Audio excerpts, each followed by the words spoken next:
Steve, it's obviously been a good last 6 or 7 days, so back-to-back wins. Just how important is that given the results that have preceded them? Well, it was important.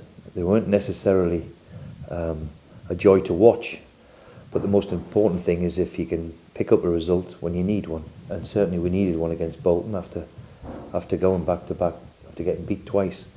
So we needed to win the game, which we did, and then the second half in particular, we played more like ourselves last week. It was more after a really good Reading performance in the first half. Whether we were that bad or whether Reading were that good, I'm not too quite sure, but we got there in the end, and to score in the last minute gives everybody a lift. So it puts us in a really decent position, obviously going into Christmas. And at this stage of the season, with the fixtures coming thick and fast as they do, it's more about results than performance, isn't it? Well, so often you find in the Championship in particular, and you can in the Premier League, let's be fair, that if you can win a game not playing well or not getting to the level what you expect, then it always goes down well. And to be fair, over the last 3, 4, 5 weeks, we haven't got to the level which we showed against Middlesbrough. So that's the level which we set ourselves, and unfortunately we haven't got there for whatever reason. However, back-to-back results is always a good time. So 4 games in 10 days or whatever it is, this ridiculous schedule that we all play, sets us up very, very nicely. So let's hope we can continue the run, and somebody's going to put back-to-back wins together over Christmas, and there's some big games coming out for everybody, but we're edging towards the halfway mark, so all to play for. At the start of the season, if you'd been offered this position, 2 points off top spot with a week to go to Christmas, would you have taken it? Well, that's what I've just said, I think we've amassed 41 points from 20 games or wherever it is, and you have to say fair play to Brighton in particular, who nobody really fancied. What a job Chris has done. And Middlesbrough and Derby, the 4 of us have amassed 40 odd points, and you could get to the halfway mark closer to 50. So it's a remarkable run that all the clubs have been on. So it just shows you how well they've done, that we've got 40 odd points and we're not at the top of the table. So, if somebody had said to me you'd got 40 points by 20 odd games, I would have said I'd snatch the hands off. 2 points a game usually get you where you want to be. But fair play to the other clubs too. They've put on a very decent show in the first half of the season. You're no stranger to taking clubs up to the Premier League from the Championship. Given what you've just said, is this the most competitive you've known this division to be? Well, it's always competitive. We played Bolton, who were bottom of the pile, a week ago, and had one of our most difficult games of the season. And that's the hard thing to call. The one thing that about all the 4 clubs at the top of the table, they've shown a remarkable consistency, and I think that's the key. But we're only halfway. There's still a long way to go, and I keep saying it. When the daffodils come up, it's a different story. The tickly bit is always, can you handle it? Can you manage the pressure? We've got to manage it until we get there, until the spring, long winter ahead, and we've got to keep going. But it becomes relentless because none of the games are easy. There's not a game on paper where they're not competitive, and I think that's the Championship. In the Premier League, there's sometimes a gulf between the top teams and the bottom teams. It's very difficult for a bottom team to beat one of the big boys in the Premier League. How often do you see it in this league? It's quite remarkable. And like I said, Brighton finished 17th last year and are making a fist of it this year at the top of the table, unbeaten. That shows you how what a great job Chris has done, but how difficult it is to call this league. And there is some pressure right now on this weekend, isn't there? Because you'll know it, the fans, people outside the club expect Hull to go to Rotherham given their position and take all 3 points. Well, that's one thing we're going to have to deal with too, expectation. Especially when we're at home. We're at home, most teams are changing against us, which we've got to come to terms with and deal with that better. And certainly when we go to Rotherham tomorrow, then people will expect us to go and win.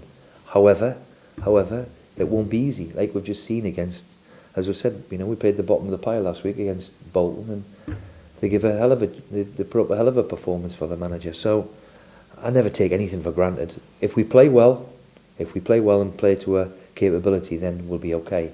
But the key to it is obviously playing well. Away from here, obviously the big story of the last 24 hours. There's not a big story, is there? There is just a minor one. Do you know me physio didn't know? Did he not? He picked up the paper this morning and said, Jose's been sacked, really?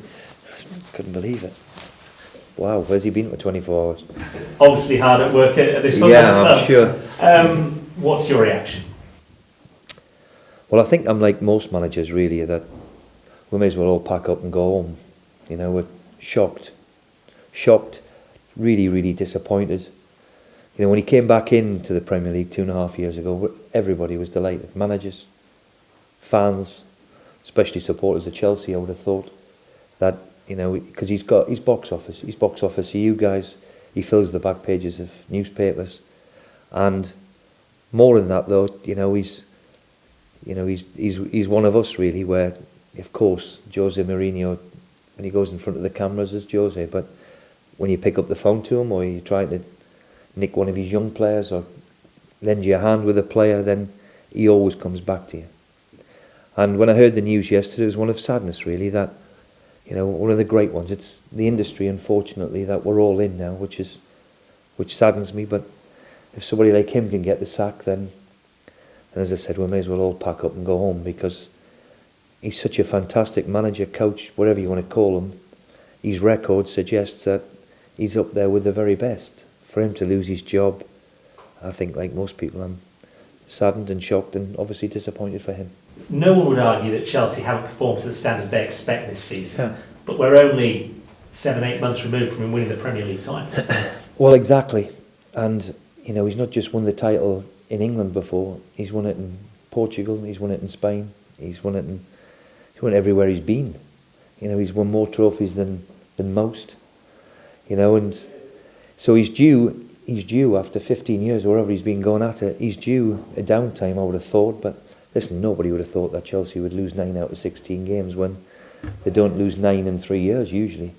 It's a shock to all of us, the form obviously of Chelsea, but, you know, obviously the manager now bears the brunt.